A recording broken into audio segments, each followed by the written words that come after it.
Okay, let's go.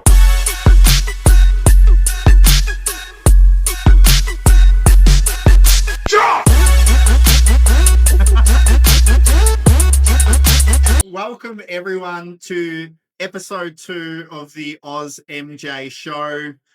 Welcome back, my amazing co-host Jess Lee. Hey Matt, how you going? Good, mate. How are you? So good. So excited for episode 2. Do it. Let's do it. What do we have for people today, Jess? Pretty sure it's all about your side. Yes. So you will play the role of game show host today, and we are talking about the cultivation side of things, if you will, today, but more so from what I wanted to do, I just wanted to kind of highlight to people out there, where does the product go from my facility or a similar facility, or even if flour is imported, where does the flour go? What are the steps along the way? I will be looking a little bit to the side here and there because I do have a crazy kind of conspiracy style map with all the red string going from left to right. So I look a little bit like Charlie Day in that classic conspiracy meme. But I do hope to pull back the curtain a little bit for people and let everyone kind of see and understand how flour makes it from seed to sale, if you will. And let's start off with our disclaimer. 100%. So Jess and myself are industry professionals. I work on the cultivation side of the industry. Jess on the pharmacy/dispense side of the industry. We're very passionate about what we do. However, our thoughts, opinions, and emotions don't always reflect those of our employers. Nope. We have their total support, but we are not speaking on their behalf. Not at all. Correct. Also, the only medical advice that we plan to give, if you've seen episode 1, you know what's coming, is if you think we're trying to give advice, please don't take anything we're doing as giving advice. We recommend that everybody go out and see their doctor, 100%. seek their healthcare professional, 100%. All right. Thanks, Jess. Now, let's roll into the show. So what we want to hit everyone with today, as I said, is a bit of a pullback of the curtain on the flow of the product.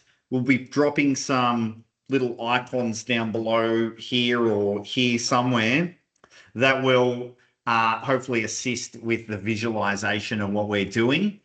But I'll get started, and what I want to talk to everyone about today real quick is what happens when I've grown the flour or I've imported the flour, and it obviously comes to me in bulk form, think big bags full of dope.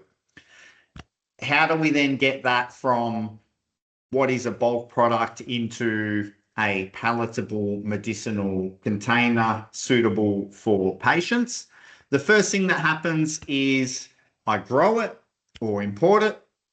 I send it away for what's known as a PGO 93, and we're testing things like heavy metals, foreign particles, loss on drying, a bunch of pesticides, any nasties in the flour that could cause an adverse reaction. Obviously, this is a medical product that's treated as such, so we want to make sure that it is safe.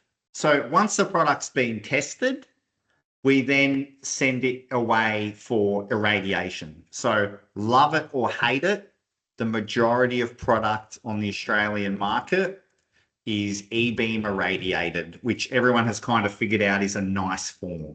I will also disclose that here in WA, guys, even our fruit and vegetables are irradiated before they come into our state. So imagine, like, it's just something that Australia does to protect us. Yes, and if you were to go down to the standard irradiator that I would say 99% of the Australian irradiated products go to, you will see raccoon skins, fruit and vegetables, all sorts of crazy gear being irradiated because it is just a standard form of killing any harmful nasties that may be harbored in a lot of this stuff. Exactly. But having said that, we do not advocate for irradiated flour or care for irradiated flour in any way, shape, or form. Well, certainly I don't. However, it is a required step in the process. Yes, exactly. It's not something that we like to happen. It's not something that we wish to happen, but it is something that has to happen. Correct. And so during that TGO 93, a lot of things are checked out, and before a product is released, there is a microbial threshold and there is a yeast threshold, and these have to be met in order for the flour to be deemed saleable. So once we have that in check, we then move to packaging. Obviously, the flour gets packed, and this is done in a GMP facility. Again, so no foreign matter makes its way in. Nobody wants to find a pubic hair or an eyelash or anything in their flour. Nope. So you don't necessarily notice it, but there have been a lot of stringent processes and a controlled environment is used to make sure your flour's packed. Mm-hmm. So now we have our flour in our bag. Where does it go next? Again, most of the time it will make its way to a distributor. A distributor is a licensed freight forwarder / conduit between the brands, the packaging, and the pharmacies themselves. So we have our flour going from import in bulk form or cultivation in bulk form to testing, irradiation, packaging, distributor. Once our flour is at the distributor, in most cases, our clinic or doctor, medical professional, authorized prescriber will then send a script across to Jessica's pharmacy. At that stage, they will either stock the product and be able to provide that medicine for you immediately. If they don't stock the product, they will then go searching to the distributors to make sure they can fill your script. Have I got that in a nutshell, Jess? In a very tight nutshell. Couldn't have said it better. Cool. So that is effectively the journey that your flour takes. It's actually going through 4 or 5 sets of hands from my facility to Jess. In a lot of cases, these are very qualified sets of hands, certainly in terms of the irradiation packaging. These are all medical steps that ensure safety of your flour. 100%. And people ask me also, how do I have product in stock? It's because I speak to the doctors and we have that relationship where they know what they may prescribe. So we cater for their repeats so that their patients have continuous steady supply of their medication and don't always have to wait for ordering. So that's actually a good point, Jess, and we're freestyling here, which we love to do here on the Oz MJ Show. Check out our YouTube handle below. Follow us on Insta up there. What is the scenario with repeats? Can you give me a little bit of information on repeats? I know we touched on it last episode, but just thinking out loud from a patient perspective, how do my repeats work and what do they usually consist of? Well, in WA, for example, we have to dispense exactly what the doctor writes. And that is also for the repeats. So if the doctor were to say you have 2 repeats, that means all your repeats are exactly the same medication. how I have it on stock is because I prep for your repeats. Let's And say, yeah, yeah, and this is so in the example I gave before, where Jess may not stock your required scripted medicine. Jess will then have to go find a participating distributor with said product on the shelf, order it mm-hmm, in specifically for you. And yes, what Jess might decide to do is also load up with a couple of extras so that you don't have to wait for your medicine again next time. yes. But we can only order your amount of repeats. So Yeah, and that's a whole nother rabbit hole and a that's whole a nother whole, exactly. But kettle also, of fish. also, this is why when your pharmacy gets a little bit annoyed that you ask multiple pharmacies to order your special medication, Yeah, because now we don't have another person on that medication and we yeah, cannot return it. yeah. So in most cases, it's a one-way street, and Yeah. you can look at it from a lot of angles. But I guess one angle to look at it from my perspective as a purist is I want my medicine to be as fresh as possible, and so Yes. I don't want my medicine to have sat on a shelf going dusty for 6 months beforehand. And it is quite easy to clog up inventories with stuff that's not required. Very much so. Very much so. And so that's why it's like I always recommend that, yes, if you do wish to hop between pharmacies, let them know so that they only order in that one jar for you. So that it isn't product just sitting on the shelf being Yep, wasted. yep. Good advice. Yes. Now, enough of the boring stuff because I like the spontaneity of all of this. My understanding is that you are about to become the quiz master. Well, I have a couple questions. Well, yes, a few questions that I get asked a lot.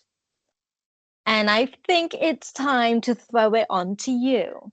I wish I had a buzzer. That's the only thing I'm missing. I've got a furry microphone here that I might be able to press down on. So I'm ready. I'm ready. Assume my All game right. show position. So I get asked all the time, what does GMP stand for? Matthew, GMP stands for Good Manufacturing Practices. Yes. Ding, ding, ding. Thank you. Perfecto. 10 points on the board. Cool. A lot of people ask me when they pick up their jars, what does LSO mean? LSO should mean living soil organic. Ding, ding, ding. All right, thank God. Thank God. You didn't buzz it in that time, though. I will.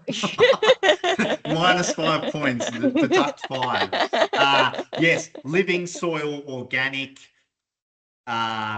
is, yeah, effectively a really cool way to cultivate obviously in soil, but not just in soil that's been treated a certain way to ensure that all the microbes and all of the positive and beneficial bacteria, fungi, all of those things that are living on my shirt are also at the roots of the plant. And what those beneficial bacteria, funguses, etc., trichodermas, things like that, what they do is make the nutrients in that soil more biologically available to the root system of the plant. They kind of form a symbiotic relationship where the plant at times will feed those microbes with sugars and carbs and other things, and they have a symbiotic relationship that works well for everyone. Exactly. That's why I love working with companies that produce product in LSO, because everyone works in harmony. Yes, yes, and good for terps, good for terps, Exactly. and yeah, good for terpenes and really good for secondary cannabinoids as well, is my understanding. For sure, for sure. Now, a lot of people also ask me, look, why are there different like ways of curing?